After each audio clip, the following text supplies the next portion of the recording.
기도하시겠습니다. 하나님 아버지, 역사 속에서 하나님의 뜻이 이루어지는 것, 오늘 우리 시대에도 하나님의 뜻이 온전히 이루어지는 것 우리로 경험케 하옵소서. 예수님의 이름으로 기도합니다. 지난주에 사마리아 성에 기근이 찾아와서 자식들을 잡아먹는 참혹한 그 실상이 벌어졌고, 여호람 왕은 전혀 회개하거나 변화되지 않았습니다. 나라의 그 운명이 통치자에게 있다면 통치자가 하나님 앞에 거룩하거나 경건하지 않으면 백성들이 고생을 합니다. 왕이 회개하지 않으니까 하나님이 이제는 직접 나섭니다. 여러분, 왕이 나서는 게 좋겠습니까? 하나님이 나서는 게 좋겠습니까? 왕이 나서는 게 좋겠지. 아, 그래요? 왕이 나섰는데 나라는 더 어려워졌다. 그러니 하나님이 나서는 게 바람직하다. 그래서 하나님이 누구를 사용하셨냐? 네 문둥병자를 사용하셨습니다. 들어가도 죽고 여기 있어도 죽고 아람 군대로 가도 죽을 수 있다. 그래도 확률적으로 살아날 수 있는 것은 아람 군대로 가자. 그래서 아람 군대로 네 나병 환자가 걸어가는데 4명의 나병 환자가 쉼없이 걸어가는 그 소리가 아람 군대에게는 마치 강력한 헷 사람들의 군대와 당시의 제국이었던 애굽의 군대가 말과 병거로 아람 진영을 공격하는 것으로 들렸다. 이게 왕이 할 수 있습니까? 하나님이 할 수 있어요. 이스라엘 군대 또는 여호람이 자기 백성을 살리기 위해서 한 일이 아무것도 없다. 그래서 이 4명의 나병 환자가 아람 진영에 들어가니 아람 군대는 햇사람의 군대와 애국 군대가 쳐들어오는 줄 알고 모든 것을 다 그 진영에 남겨두고 도망을 갑니다. 들어가서 보니까 아무도 없고 4명의 문둥병자는 아람 군대가 남겨놓은 먹을 것, 마실 것, 보물, 금은 보화를 숨깁니다. 이게 지난주의 말씀입니다. 오늘 본문의 말씀을 보면 굉장히 중요한 2사람이 나옵니다. 한 사람은 여자고요, 한 사람은 남자입니다. 수넴 여인이라고 나와요. 이름이 밝혀지지 않습니다. 가족이 하나님을 섬기는 경건한 삶을 살았던 이 수넴 여인 가족에게 엘리사가 이 이스라엘에 기근이 온다. 무려 7년간의 기근이 온다. 그러니 여기 있지 말고 기근을 피해서 다른 곳으로 가라. 어디로 가라라고는 얘기 안 합니다. 기근을 피할 수 있는 곳으로 가는데 이 여인이 찾다 보니까 블레셋이 그나마 나.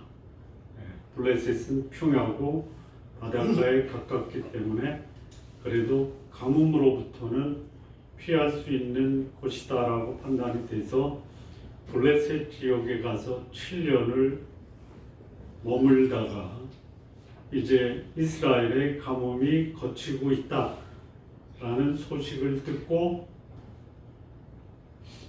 이스라엘로 복귀를 합니다. 와서 보니까 자기 집과 전토가 다른 사람에 의해서 그 집안이 다 다른 사람 손에 넘어갔다는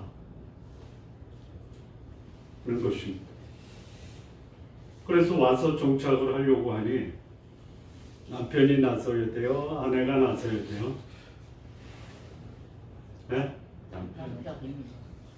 능력 있는 사람이 나타나. 네.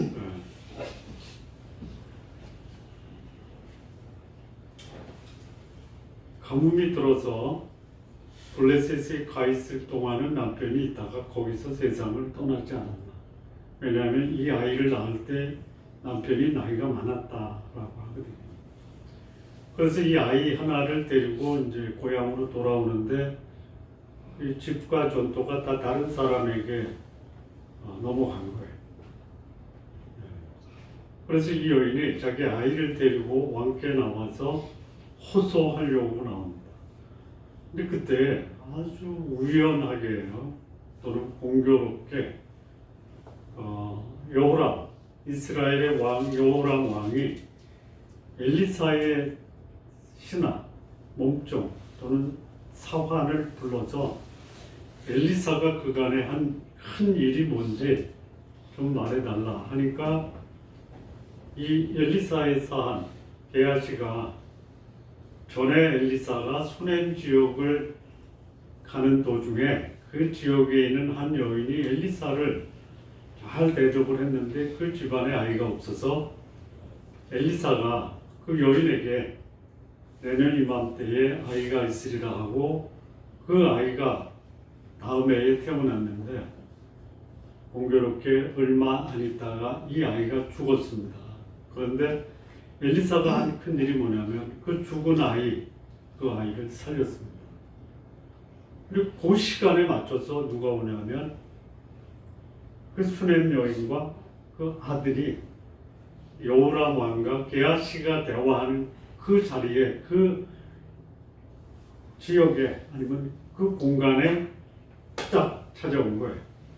그래서 왕이시여, 저기 그 엘리사가 한 큰 일의 증인이 저 여인이고 저 아이가 그 큰 일을 해서 살아난 부활한 아이입니다. 그 말을 들은 여호람이 그 여인의 말을 듣습니다. 뭘 원하느냐? 제 집과 전토를 찾아주십시오라고 하니까 여호람 왕이 즉각적으로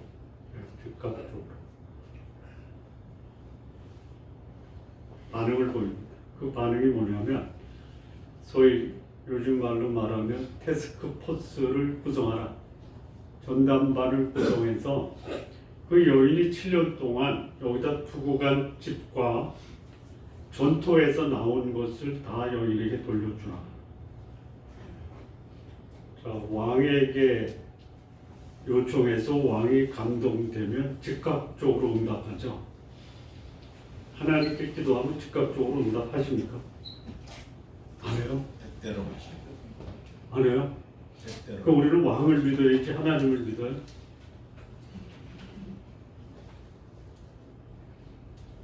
대체로 여러분이 구하고 하나님께 구하면 하나님이 즉각 응답하시니까, 아니면 안 응답하실 때도 있고 응답해도 한참 있다 하고, 아니면 내가 변할 때까지 기다리시고. 어떠세요?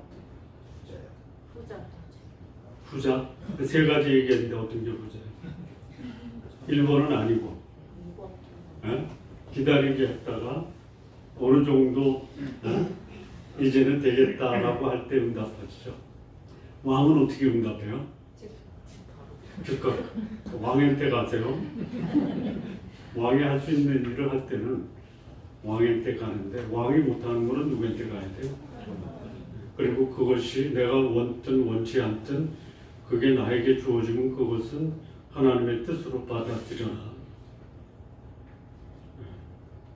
그래서 왕이 태스크포스를 구성해서 수넴 여인의 집과 전토를 다 찾아주고, 그동안에 있었던 모든 그 땅에서 나온 그 결과물도 다 돌려주라. 이게 오늘 본문에 나오는 첫 번째 단어네요. 자, 그리고 갑자기 상황이 바뀝니다. 엘리사가 어디 가냐면 다메섹으로 가요. 다메섹은 아람의 수도입니다. 거기 갔는데 엘리사가 남의 세계에 왔다라는 소식이 벤하닷 아람 왕에게 들려요. 그리고 그때 이 벤하닷은 병이 걸려서 걱정, 근심, 고민 가운데 내가 죽을 수도 있겠다라는 상황이 돼요. 엘리사가 왔다라는 소식을 듣고 자기의 신하인 하사엘을 엘리사에게 보냅니다. 가서 물어봐라. 내가 죽겠느냐 살겠느냐. 그 왕의 명령을 받고 하사엘이 엘리사를 만나러 가는데요. 어떻게 가냐면 낙타 40마리의 물품과 좋은 것을 싣고 엘리사에게 가요. 여러분 낙타 40마리에 실을 수 있는 좋은 물건과 뭐죠? 예물 어느 정도 될까요? 뭐 5톤 트럭 하나는 될 거다. 아니다. 10톤 정도 될 거다. 어느 정도 돼요? 10톤짜리가 아니라 10톤짜리 한 10대 정도는 될 거다. 참 통이 큰 사람이에요. 벤하닷이 가져가요. 엘리사한테. 엘리사가 받았을까요? 안 받았을까요? 엘리사한테 물어보면 안 돼요. 여러분한테 낙타 40마리의 예물과 물품을 가지고 예물을 가지고 여러분에게 여러분이 달라고 하지도 않고 기대하지도 않고 여러분은 그저 하나님의 사람으로 다메섹에 갔는데 낙타 40마리의 물품과 예물을 가지고 받으시겠어요? 안 받으시겠어요? 얼른 받으세요. 얼른 받으세요. 네. 안 받았어요. 네. 그리고 이제 얘기를 하는 거예요. 벤하닷이 나를 보냈는데 벤하닷을 소개할 때 하사엘이 벤하닷을 뭐라고 하냐면 당신의 아들이라고 그래요. 하나님의 사람에게 세상의 통치자가 저는 당신의 아들입니다. 대단한 그야말로 놀라운 반전이죠. 이스라엘을 이 벤하닷이 지금까지 2번을 침공을 했어요. 성을 둘러쌌어요. 사마리아 백성들이 벤하닷이 성을 포위했기 때문에 먹을 것이 없어서 자식을 잡아먹는 형국까지 이르렀어요. 때가 돼서 죽을 때가 된 거예요. 근데 자기 목숨이 어떻게 될지 궁금하니까 그래도 다행히 무당한테 안 가고 엘리사에게 온 게 다행이에요. 근데 뭐라고 했냐? 당신의 아들. 여러분 죽을 때가 되면 하나님한테 저는 당신의 아들입니다라고 하세요. 안 하면 마시고. 물어보는 거예요. 살겠습니까? 아니면 죽겠습니까? 산다. 그런데 죽는다. 자, 산다라는 것은 뭐예요? 아직 죽을 때가 아니다. 그런데 죽는다. 왜 그래요? 그동안 한 짓이 있잖아요. 한 짓이 있어요. 근데 그런 상황에서 이제 그 벤하닷의 운명을 엘리사가 얘기한 다음에 그 뭐라고 하냐면요. 이 하사엘이 부끄러운 생각이 들 정도로 쏘아보는. 제가요 5분 동안 쏘아보면 어떻겠어요? 민망하죠. 그거를 여기서 뭐라고 했냐? 부끄러워했다. 제가 민망해서 못 봐요. 이렇게 대충 보죠. 제가 부끄러워할까지 쏘아보면 어떻겠어요? 민망하죠. 근데 거기다 쏘아보는 것뿐만이 아니고 눈물까지 흘려요. 그러면 하사엘은 어떤 생각을 하겠어요? 예? 어떤 생각을 하겠어요? 왜 그랬지? 궁금하겠죠. 아니 왜 저를 보고 우십니까? 그랬더니 충격적인 얘기를 하는 거예요. 너 앞으로 이스라엘을 공격해서 성을 불지르고 장정들을 죽이고 어린 아이를 맺히고 아이를 뺀 부녀들의 배를 가릴 것이다. 그 말을 하는 거예요. 하사엘이 놀라겠어요? 안 놀라겠어요?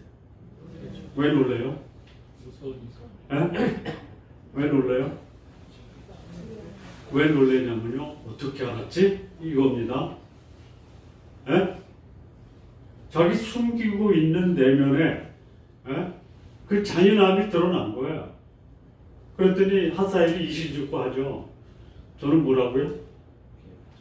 저는 뭐라고? 본인이 알아요. 여기서 말하는 개는 반려견이 아닙니다. 예? 예. 반려견이 아니에요. 나중에 나오지만요. 하나님이 아합의 집안에 왕들이 죽으면 성읍에서 죽으면 개밥이 되고 들에서 죽으면 새밥이 된다고 그랬죠. 그 개예요. 예? 자기 마음에 안 들면 잡아먹는, 물기만 해도 광경병 걸려서 죽는 이런 개 같은 종이라고 본인이 이실직고 하는 거예요. 예. 그리고 그는 베나닷을 이불을 덮고 물을 부어서 질직사시키죠. 이걸 본문에 내요. 여기서 하나 궁금한 게 하나 있지 않으세요? 궁금해야 하는 게 있지 않으세요? 뭐냐면요. 여호람 왕이 엘리사의 사안인 게하시하고 대화하죠. 그러면 이 게하시하고 대화하는 여호람이 이미 전에 우리가 내가 넘어갔는데 그 나만 장군이 문둥병 때문에 사마리아에 와서 엘리사를 만날 때 요단강 가서 7번 씻으라 그랬죠. 왔죠? 물건 가져왔어요. 근데 그거를 엘리사가 거절하죠. 나만이 물러가니까 흙만 가지고 물러가요. 물러가니까 게하시가 쫓아가서 사실 우리 주인께서 체면이 있어서 말을 못했는데 나를 보내서 좀 금은 보호하고 옷 좀 갖다 달라 했다. 그래서 다 주잖아요. 들어와요. 아무것도 없었던 것처럼. 근데 엘리사가 너 어디 갔다 왔냐? 잠깐 마을식 저기 산책 좀 하고 왔다. 왜 거짓말하냐? 그래서 엘리사가 지족해서 문둥병에 걸리죠. 자, 그렇다면 이 사건이 벌어진 것은 게하시가 문둥병 걸리기 전이다. 아니다. 문둥병에 걸렸지만 게하시가 회복이 돼서 다시 엘리사의 사안으로 들어가서 그 후에 7년 가뭄이 끝난 다음에 벌어진 사건이다. 어떤 거예요? 문둥병 나만 장군이 오기 전에 여호람하고 만났다. 아니다. 이미 7년에 그 가뭄이 끝나고 그 나만이 엘사 때문에 나음을 받았지만 어쩔 수 없이 베나닷 때문에 이스라엘을 공격해서 포위를 하고 이스라엘 사람들은 자식까지 잡아먹는 불행한 상태에 왔다. 그런데 어떻게 게하시가 다시 정상으로 회복됐냐? 그것에 대해서는 이거는 어디도 안 나와요. 근데 말씀을 묵상하면 하나님이 감동을 주시죠. 한번 묵상해 보세요. 30초. 생각이 좀 잡힙니까? 왜 게하시가 낫지? 네, 30초 지나세요. 나요, 안 나요? 안 나요? 우리 지난주에 문둥병자 4명 있잖아요. 네. 근데 거기에 게하시가 있을 수 있다. 있을 수 있다. 있었다가 아니고 있을 수 있다. 왜 그러냐? 가서 시컷 먹고 감추고 그 문둥병자 중에 한 사람이 지금 우리가 하는 일이 선치 못하다. 만약에 우리가 내일 아침까지 여기 머물러 있으면 하나님 벌 내린다. 아니 그거 저 문둥병자 시컷 먹고 감춘 게 왜 내일 아침까지 가만히 있으면 벌 받는다라고 말할 수 있는 사람이 누구예요? 전에 벌 받아본 사람이 얘기한 거 아니겠어요? 그가 누구겠어요? 게하시일 수 있다. 게하시다라고 얘기 안 했어요. 우리 목사가 이번 주 설교 때 그가 게하시라고 얘기 안 했어요. 게하시일 수 있다. 그래서 하나님이 그 사건을 통해서 게하시에게 은혜를 베푸시고 치유를 해줘서 정상이 돼서 엘리사에게 돌아갔다 라고 생각할 수 있는 게 두 번째 어떤 것 같아요? 남한장군 고치기 전이다 아니다 7년 지나고 이 아이가 거의 10살 때 여호람이 몇 년 통치하냐면 12년이에요. 12년. 기근이 7년이니까 이미 이 아이는 7살이 넘은 거예요. 근데 그 전과 그 후에 블레셋에서 이제 감옥이 거의 끝나간다. 그래서 끝나고 나서 이제 어느 정도 돌아가면 살 수 있겠다 하니까 나이 기간상으로 보면 뭐 8년, 9년 될 수 있잖아요. 그러면 이미 여호람 시대의 마지막 끝이에요. 그러면 이 게하시가 여호람 초기에 문둥병에 들었다가 하나님의 그 도우심과 은혜와 또 치유하심으로 회복된 게 아니냐. 참고로 말씀드립니다. 자, 그렇다면 지금 뭐 이 본문의 말씀을 1절부터 15절까지 말씀하는데 또 추가적으로 설명을 필요로 하는 게 있어요? 아니면 아 그렇구나라고 이해가 되시죠? 무슨 교훈이에요? 스토리를 이해하는 것으로 오늘 메시지를 끝나면 본문이 주는 메시지는 각자 알아서 찾아라 이렇게 말씀드리는 게 나아요? 아니면 그래도 여기 나왔으니까 우리보다 김 목사가 더 이 말씀을 묵상하고 여기서 교훈을 찾아냈다면 그거 우리에게 전해달라. 각자 하시겠어요? 전해드려요.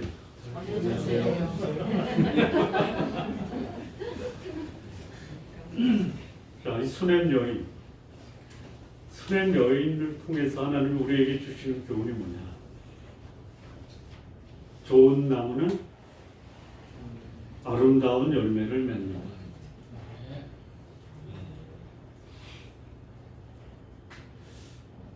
나쁜 나무는 못된 열매를 맺는 거예요. 하나님이 이 여인에게 좋은 나무가 되도록 좋은 씨앗이 되게 하셨어요. 그리고 그는 그의 삶을 통해서 좋은 나무 역할을 했어요. 좋은 나무가 뭐예요? 베푸는 거예요. 나누는 거예요. 행복이 뭐예요? 나누고 베푸는 거라 그랬어요. 이 여인이 좋은 나무가 되었다는 거예요. 처음부터 그런 게 아니에요. 하나님을 경외하고 하나님의 사람을 접대하고 주변의 사람들에게 선을 베푸다 보니까 그는 아름다운 열매를 맺는 좋은 나무가 되고 말았다. 여러분, 내가 좋아서 좋은 열매를 맺을 수 있지만요, 좋은 일을 하면 내가 좋은 나무가 돼서 아름다운 열매를 맺는 거예요. 자, 그러니 잃어버린 집과 전토를 찾는데 누구까지 동원이 돼요? 왕까지 동원이 되는 거예요. 아니, 왕을 찾아가려고 했어요. 근데 왕이 기다리고 있잖아요. 왜 그래요? 아마 이 여인이 나쁜 나무였다면 왕 앞에 갔을 때 잡아라, 죽여라 이렇게 할 수도 있어요. 근데 왜 왕이 엘리사의 그 신하 뭐죠? 사환에게 엘리사가 한 큰일이 뭐냐 할 때 그 여인의 얘기를 하냐? 우연이에요? 우연이죠. 우연이에요. 하나님은 우연을 사용하시는 거예요. 누구를 통해서? 누구를 위해서? 좋은 나무를 위해서. 여러분, 좋은 열매 맺는 것보다 더 중요한 게 뭐예요? 좋은 나무 됐어요. 나무는 나쁜데 좋은 열매를 맺고자 하면 그건 뭐라고 그래요? 도둑놈이죠. 도둑놈 되지 마십시오. 좋은 나무 되는데 더 역점을 두세요. 어떻게 하면 돼요?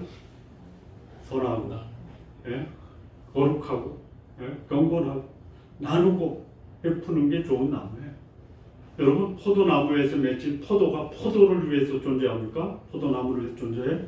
사과나무에 맺혀진 사과나무가 그 사과가 사과나무를 위해서 존재합니까? 사과를 맺힌 사과나무에게 가서 얘기해. 이거 먹을래? 먹어요? 안 먹어요. 못 먹어요. 그런데 만약에 이 사과나무가 그 벼락을 맞을 것 같다. 그럼 거기 가서 우선 들고 있죠. 왜요? 나무를 보호하는 거예요. 아름다운 열매를 맺는 좋은 나무가 보호를 받고, 그리고 좋은 나무로 인해서 영광도 받는 거예요. 우리 성도님들, 좋은 나무가 돼서 아름다운 열매를 맺음으로 좋은 나무의 가치를 인정받으시는 성도님들 되시기 바랍니다. 아멘. 자, 두 번째 하사엘인데요. 하사엘의 첫 번째 모습을 보면은 베나닷을 위해서 엘리사에게 왔어요. 그러니까 그 상황에서는 하사엘이 베나닷의 신하예요. 하나님이 이 베나닷을 죽이겠다라고 살려는 주지만 죽는다. 결과적으로 뭐예요? 살았다 죽는다 이거예요. 왜 그래요? 요거를 이제 또 다른 성경적 그 문장으로 표현하면요, 뭐예요? 뿌린 대로 거둔다. 그렇게 하나님의 나라를 괴롭힌 베나다. 자기가 죽을 것 같으니까 뭐라 그래요? 엘리사의 아들이다 그래요. 그러면 여러분 받아야 안 받아요? 전에도 엘리사가 저는 당신의 종입니다라고 아합한테 구걸해가지고 목숨 살아서 도망갔잖아요. 죽을 것 같으면 비굴해지는 사람이 누구냐? 베나닷이에요. 힘이 생기면 다른 사람 죽이려고 하는 거예요. 뿌린 대로 거두는 거예요. 베풀고 나누고 선을 행하는 자는 베풀고 나눈 그 열매가 내 열매가 되는 거예요. 뿌린 대로 거둬야 됩니다. 이런 많이 뿌리세요. 많이 뿌리세요. 여러분 없으면 못 베풀어요? 못 베풀죠? 나 먹기도 힘든데 어떻게 베풀어? 근데요, 진짜 베푸는 사람은 있어서 베풀기도 하지만요, 없을 때 베푸는 게 진짜 베푸는 거예요. 성경에 보면은 소위 마게도냐 지역에 교회가 있어요. 데살로니가, 베레아. 극심한 가난이 넘치는 연보를 했다라고. 여러분 없을 때 베푸세요. 있을 때까지 기다리라가는 다른 사람한테 뺏겨요, 기회를. 하사엘이 베나닷의 명을 받고 자기의 운명을 얘기할 때 하나님은 뭐라고 그래요? 뿌린 대로 거둔다. 잘 뿌리세요. 좋은 거 뿌리세요. 선을 행하시고 베푸시고 나누시는 삶으로 우리 성도님들의 삶에 좋은 것을 뿌렸기 때문에 좋은 것을 거둘 수 있는 삶이 되시길 바랍니다. 세 번째 여기 하사엘과 관련돼요. 직접 관련. 하사엘이 처음에는 베나닷의 명을 받아서 임무를 수행하지만 이제 엘리사가 부러워하기까지 쏘아 보다가 울어요. 그러니까 하사엘이 그야말로 왜 그러십니까? 라는 거예요. 자, 하사엘을 아람의 왕으로 세우게 된 것은 하나님의 뜻입니까? 아니면 하사엘이 권력 욕에 멀어서 베나닷을 죽이고 스스로 왕이 된 겁니까? 하나님의 뜻이죠. 어디서 하나님이 하사엘이 왕이 된다라고 말씀하셨냐면 엘리야가 갈멜산에서 바알의 선지자 450명과 싸우고 기손 시내가에 끌고 가서 450명을 학살할 때 그 보고를 받은 이세벨이 엘리야 죽여라. 그래서 도망가요. 어디까지 도망가요? 호렙산까지 도왔어요. 세미한 음성 중에 하나님이 엘리야에게 말씀하신 것이 뭐냐?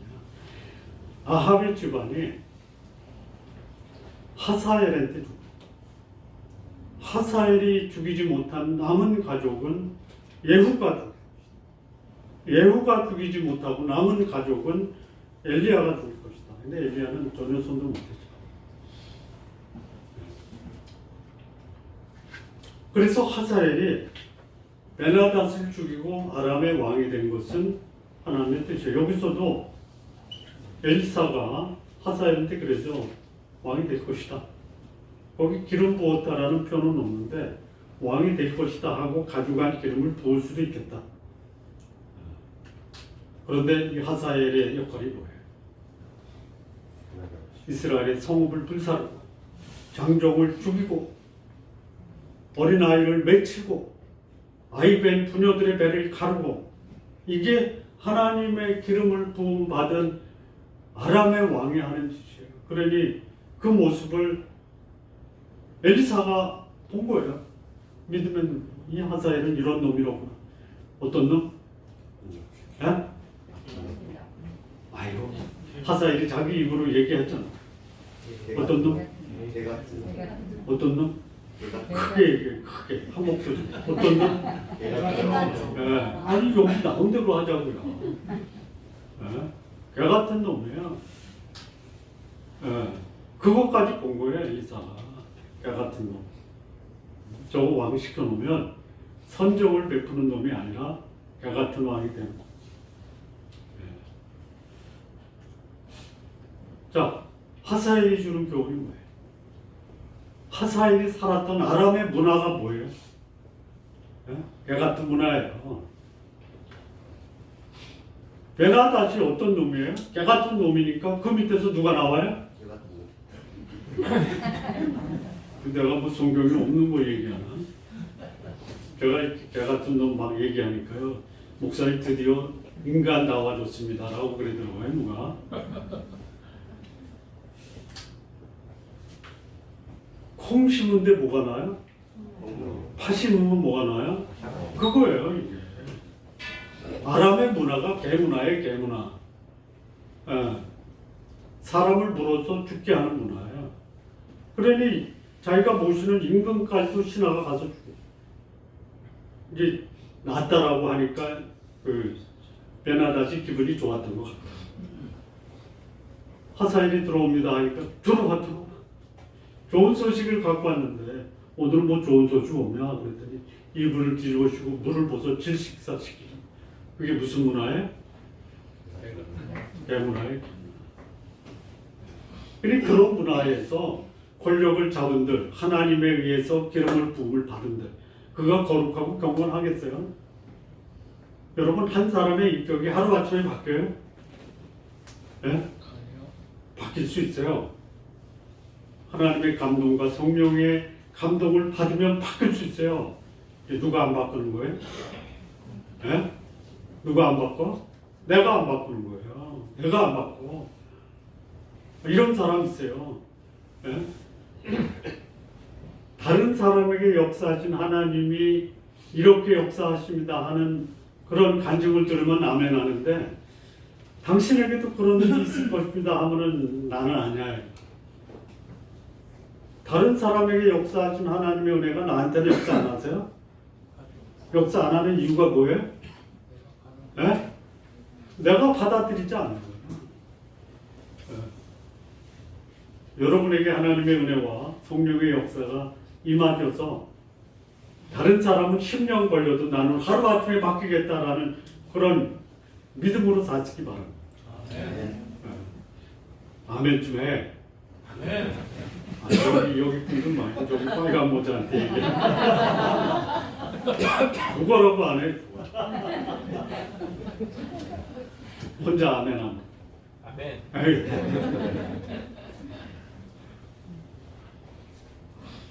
정리할게요. 여기 여인과 왕이 된 사람이에요. 이름 없는 여인과 그야말로 강력한 통치권을 쥐어잡은 반정의 주역이에요. 아, 누구 손 안에 있다? 그러면 여기 이름 없는 여인은요, 하나님 뜻대로 살다가 하나님의 보호와 은혜와 축복을 받고 이름 없지만 지금까지 이 역사가 우리에게 전달돼요. 하나님의 기름을 부었고 한 나라의 왕이 됐는데 그는 역사에 무엇으로 기록이 돼요? 무엇으로? 네. 여러분, 역사에 개로 기록되지 마십시오. 기록될 수 있는 가능성은 저를 포함해서 누구도 예외가 될 수 없어요. 네. 여기에 거룩한 것 집어넣으면요, 거룩한 사람이 되는 거예요. 여기 더러운 것 집어넣으면 더러운 사람이 되는 거예요. 그러니 여러분의 인생을 선하고 아름답고 좋은 나무가 되게 하든지 나쁘고 못된 열매를 맺게 하는 것은 누구 책임이다? 나의 책임이다. 누구 책임이에요? 본인의 책임. 내 책임이에요. 그 성도님들, 좋은 열매, 아름다운 열매를 맺음으로 여러분의 삶이 개 같은 종이다라는 것이 아니라 그야말로 하나님의 선한 손길이 함께했다, 은혜와 축복으로 가득한 삶을 살았다 라는 평을 받으시기를 진심으로 바랍니다. 아멘. 기도하시겠습니다. 하나님 아버지 감사합니다. 우리 성도님들 모두 다 아름답고 선한 열매가 풍성한 좋은 나무로 하나님 성장시켜 주옵소서. 그래서 우리의 가정, 일터, 자녀, 우리의 인생이 참으로 하나님 앞에 인정받고 사람들에게 기히 여김을 받는 복된 삶 되게 하옵소서. 예수님의 이름으로 기도합니다. 아멘. 아멘.